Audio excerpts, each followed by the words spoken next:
Hello and welcome to another modeling video. This is Alan from the Mokoto Man at YouTube with another model video. Reviewing the 176 scale T-54 by Midori, Japan. Plastic kit retailing at 50 yen with a cheap children's toy with a wind-up or pullback motor not included. 1970s, 80s vintage injection molded in a cheaper polystyrene. This has a little damage and missing some non-essential pieces. Looks to have been 2 runners, approximately 10 parts, hand-drawn, printed instructions, and water slide decals that are well past perished. All very basic half snap fit, primitive 2-part tooling with crude raised detail.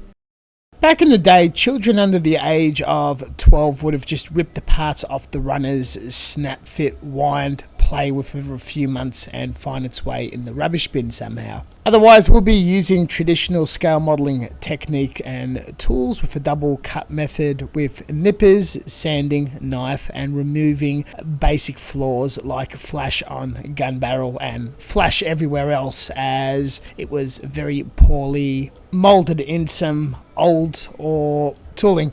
Trust me, I'm not bashing or punching down on this. I'm very excited to get my hands on it and love models that are poorly researched, and a lot of aspects have been removed or guessed or artistically interpreted. This all comes from a pre-internet time where the Cold War was still raging and maybe no access to these machines. I'm also very well aware from my analytics that whenever I do these very cheap, very old, lost to time manufacturers and grossly inaccurate molds, the YouTube algorithmic gods banish these videos to a very poor retention and viewer rate. I'm guessing people are more interested in modern, very accurate models and not the history of the hobby per se. But I want to share and put this out on the internet where information is previously very sparse, and surviving examples of these not around and even more not so in the future. Also had some camera and focusing issues, which is a bit more of an issue to the same problem. Building would normally take 5 to 10 minutes. I took my time a little over an hour cleaning up and moved on to the painting stage. Not sure if coincidence or intended, the color scheme seems pretty close to a dark late Soviet green. The imperfections and plastic luster does make it look like a very cheap $2 shop toy, and thus painting will be introduced with a cheap aluminium AliExpress bought airbrush, small compressor, and automotive filler primer thinned with lacquer thinner. 0.3mm needle nozzle at a low PSI. Cheap tools for a cheap model. A while ago for a commission, I compared a car paint colour to late Soviet green and mixed a large batch of it. I'm pulling that out to base coat this project. As per to popular belief, industrial strength paint does not melt or distort plastic, though being a lower quality, I sometimes do have clog issues. Still, even nice finish has been achieved. Cutting the same colour with some white paint, I did some highlights in the top to give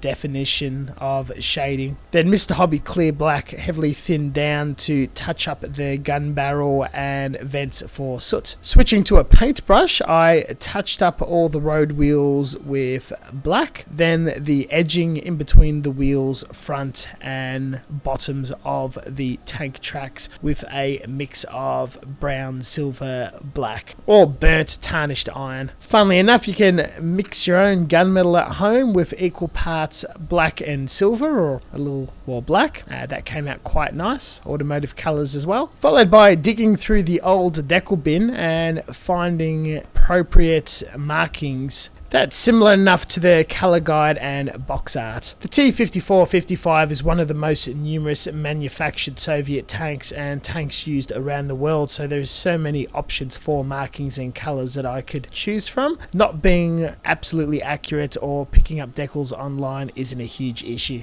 A nice cheat. I thinned down some Tamiya black accent color with gum turpentine and sludge washed it to pick up all the detail and panels. Allowed a good 24 hours for it to chemically cure and dry, finishing with a lacquer flat clear to damp all the glossiness down. Sadly, my other old decals also silvered regardless of it receiving a clear coat. Doesn't really happen that much with modern ones. That aside, I didn't even have to do that much seam line removal or touch up on the hull. It was assemble and paint, and I got a finish like that. A bit of a issue with the gun barrel dropping, not the worst thing in the world. Detail wise, it definitely looks close to somewhat of a T-54. Dimension wise, it feels way too small, but I haven't bothered measuring it or comparing it to the other models I have. All of this set aside, I had so much fun with this. It was a very quick, easy mental build, slapped together, nice video to go.